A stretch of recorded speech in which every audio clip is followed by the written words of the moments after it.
நம் அன்றாட வாழ்வில் நாம் நேர்மையாக இருப்பது மட்டுமே நமக்கு வெற்றியை தேடி தந்துவிடுமா? மற்றும் இது போக எல்லோரிடமும் நேர்மையாகவும் உண்மையாகவும் இருக்கும் குணம் உங்கள் வாழ்க்கைக்கு இன்றைய காலகட்டத்தில் நல்லது தானா? இப்படி இருந்தால் மட்டுமே என்றும் நம் வாழ்க்கையில் நமக்கு வெற்றி தானா? இதை பற்றி ஒரு சிறுகதை தான் நான் உங்களுக்கு சொல்ல போறேன். வாங்க வீடியோக்குள்ள போலாம். ஒரு ஊரில் 2 வைத்தியர்கள் வாழ்ந்து வந்தார்கள்.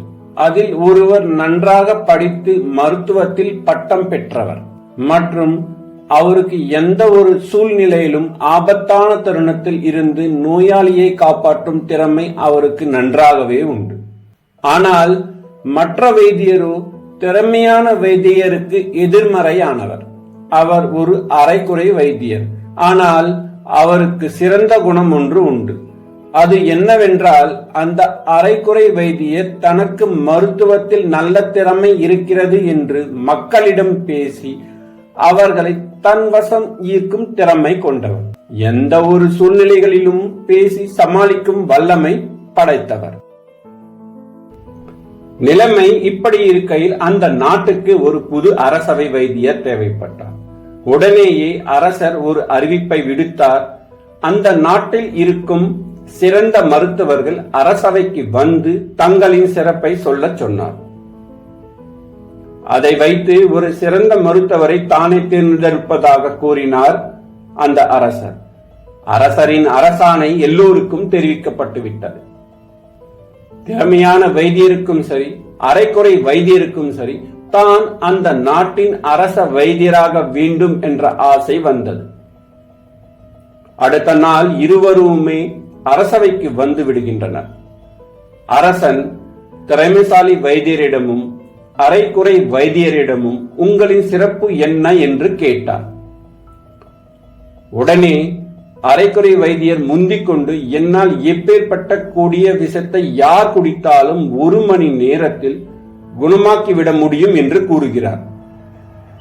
அரசவையில் உள்ள அனைவருக்கும் இதை கேட்டதும் அரைக்குறை வைத்தியர் தான் திறமைசாலி என்று நினைத்துக் கொள்கிறார். அப்போது அரசர் திறமைசாலி வைத்தியரை பார்த்து, உங்களால் இது சாத்தியமா என்று கேட்கிறார். இந்த வைத்தியரால் மட்டுமில்லை, உலகத்தில் உள்ள எந்த வைத்தியராலும் கடுமையான விஷத்தை 1 மணி நேரத்தில் முறிக்க முடியாது என்று மனதில் நினைத்துக் கொண்டார் திறமைசாலி வைத்தியர். இருந்தாலும் அரசவையில் திறமைசாலி வைத்தியர் கூறுகிறார், அரசே, நான் அந்த வைத்தியர் போல திறமைசாலி இல்லை. ஆனால் என்னிடம் ஒரு விஷம் இருக்கிறது. அதில் 2 சொட்டு சாப்பிட்டாலே இறந்து விடுகிறார்கள். இதை அவரை குடித்துவிட்டு அதற்கான மாற்று மருந்தையும் குடிக்க சொல்லுங்களேன். அவர் சொல்வது எந்த அளவிற்கு உண்மை என்பதை தெரிந்து கொள்ளலாம் என்று திறமைசாலி வைத்தியர் கூறினார். இதை கேட்டதும் அரைக்குறை வைத்தியருக்கு வியர்க்க ஆரம்பித்து விட்டது. நாம் பேச்சுக்கு ஏதாவது சொல்லுவோம், யாராவது விஷத்தை குடித்துவிட்டு வந்து நம்மை பரிசோதிக்கவா போகிறார்கள் என்று நினைத்த அரைக்குறை வைத்தியருக்கு பயங்கர ஷாக். அரசரிடம் மன்னிப்பு கேட்டுவிட்டு அங்கிருந்து ஓடிவிட்டார். அந்த அரசன் அந்த திறமைசாலி வைத்தியரை பார்த்து வியந்து போனார். கடுகளவும் யோசிக்காமல் அந்த திறமைசாலி வைத்தியரை தன் நாட்டின் மூத்த வைத்தியராகவும் தன் அமைச்சரவையின் ஒரு உறுப்பினராகவும் நியமித்தான். ஆம் நண்பர்களே, இது ஒரு சிறுகதை தான். ஆனால் இந்த சிறுகதை இன்றைய காலகட்டத்தில் நாம் புத்தி கூர்முடையவராக, அதாவது இன்டெலிஜென்டாக மற்றும் நேர்மையானவராக வாழ்க்கையில் இருந்தால் மட்டும் போதாது நண்பர்கள்.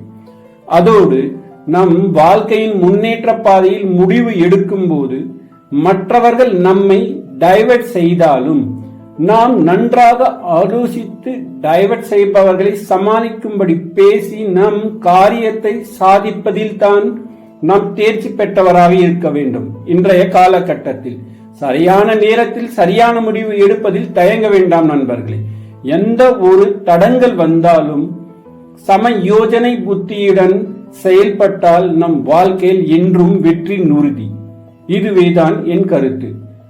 இந்த வீடியோ உங்களுக்கு பிடித்திருந்தால் உங்கள் நண்பர்களுக்கு ஷேர் செய்து ஆதரவு தரவும். வணக்கம்.